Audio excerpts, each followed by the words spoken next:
Santísima Trinidad sa ating Birheng Maria, ang pagiging haribagan niya sa lupas na tinakpan ng langit, Kireleison. Kireleison, Kireleison.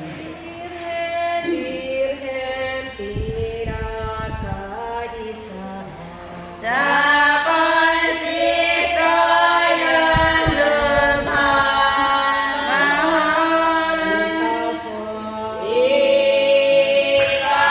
po asyang tunay na ilan namin kalahatan.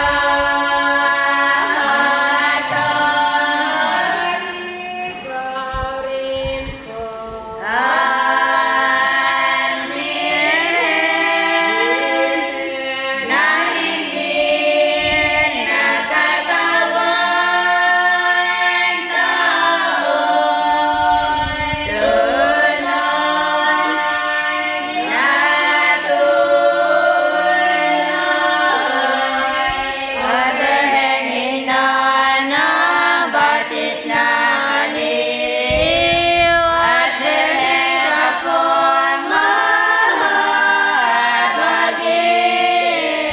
di man dapat po sana ay iyong tanggapin. Ay, Rosario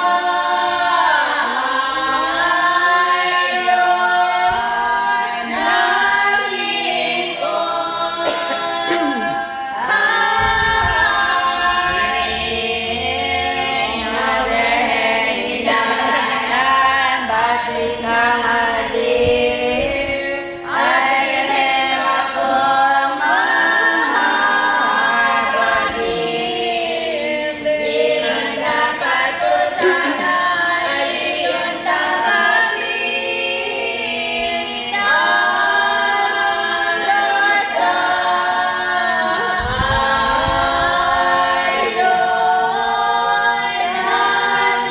ng lingkod, Nabagay ng Mestala ng Luwalhati, abagi na ang Maria, Birhen kami mahal at nagkakatipunan ng bilang kabutihan ng bilang karikita ito sa kabanyanan. Yayami ko nga pong mahinakas sa gustong puno mula ng bilang galit. Ano po puno nga po ang loob mo na hindi masabi bigay ng pakita sa iyong mga anak mo. Kaya mga bigyan po ay na mabuli ng pagkadalo at pag-araw ng mga paninang mga sandusan po ng pagbiyan at po ng batalang mga nagdiwa. At ng pagpaparat pagigyari sa inyo Santísima Trinidad sa lahat ng mga ginawa niya. Maawa ka po at Panginoon namin at tanggapin mo po sa sarili ginawa namin sa iyo. Ialang at tulad po namin sila mga misteryos mo sa lawala at kailangan ng tumamak namin maawain. Ay dalawang mo po sa mga kapangyarihan ng kanyang mahal na biyaya na dapat kumanagwag na inibig sa kanya at manalad ng kanyang mga utos at ang kanyang maging dapat pang naangkat ng kalwalatian ng po sa langit. Tungan mo po at pagkaloob ay kalalagyan at ng kapayapaan at katahimikan sa Kristyanuhan. Sa sandaigdig ka nagkakatulaga sa Panginoong Batawan mga bibinagan at ikapagbabalik loob ng mga makasalanan, ikapapawin ng mga Eliyas at ikapagkakasunod ng mga ring Kristiyano sa punong katahimikan itong buong kaharian at ikalululat sa langit ang mga kaluluwa at aidyan mo po kami sa bagyo, sa lindol at sa lahat ng masama sinuwa. Aba anak ni Batalang Ama, aba ni Batalang anak, aba esposo ng Batalang Banal na Diwa, aba simbahang mahal ang Santísima Trinidad. Ama namin sumasalangit ka po sa mga pangaluan, mating mga pangalan ng lulunod ko, batang panito sa langit, ganun po rin sa lupa. Aba Ginoong Maria, napupuno ko po ng biyaya mong Batalang sumasayo, bawat ka pinipala sa babaeng lahat mo pala ka po ng maninak na si Jesus. Luwalati sa Batalang Ama, luwalati sa Batalang Ama, luwalati sa Batalang Anak, luwalati sa Batalang Banal na Diwa. Virgen Soberano, Erario, Erario, Rosa Estrella del Día, con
makita siya. Gusto niya sa pilitay makita siya. Ilagay mo diyan.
Amen.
Sinasamba po natin na sa salamatan ng tamang mga santisimos sa Akramentos Autorostoros, pagpawinaan namin. Salamat ng ulang po, batala namin Panginoon sa Kustabi ng Dabas sa kawalan namin, pinitipid dila-dalaban ng isang gabing tahimik na hindi matagtulog. At pili namin na isap at ang namin paliwalat ang mga oras na ito kaya po. Huwag po kami pababayaan at pakalulubos ng albang sa awas sa aming tubos ng mga katagpurin sa langit. Sa kalaro po kami kasihan ng mga kandiyaya, huwag yung matagdag na naman po sa pag-ibig na tayo at itakasara sa inyo. Huwag yung ganun ang halong tagapaglaga sa amin, huwag po kami lalayo at tutulungan kami parati ng alinsunod sa kalaro ng mga Panginoong Gatala, na nakalagay ako nakalagay na kami ay matularan ko ang kadalalang asal mo. Kaya ng tawag sa amin ng Panginoong Gatala, na kasama sa ginakasal kami at kasalanan ng Panginoon sa langit. Bendihan de la Virgen María, Madre de Dios, en la oración de nuestra requirements ng predecessor natural culture for mananangin sa lahat ng oras ang kalingan ng pusahan ng away ng mga bagos ng gusto ng hindi malugos na kung saan nakapunahan ng wala kami sa away. Wala naman kami sa katatakutan, walang hirap luwag na kung kaya nila sa aming pagtatagumpay. Samahan mo po kami tayo magpalilintang lupang dito na namin na kailangan ng pagkasin ng mga alis sa pagpapangatong sa lagi kapilin. Kung po namin sa bukura sa kanan, sa mababa sa kayo tapos nila na sa kanan, dahil kami mahal sa kalamtan. Isip-isip namin maliwanagan ng kami itong biyaya ng pumalat. Ang pinagupor sa inyo sa pangalan pagdatalang ama. Italang makatalang ba nila diba kay Pors nang nagliliwanag itong babas-bas sa mga oras nito. Patuloy po nakabala-bala lang na kami pong lahat at sa malinag kami sa kamay na kami na kalulatian.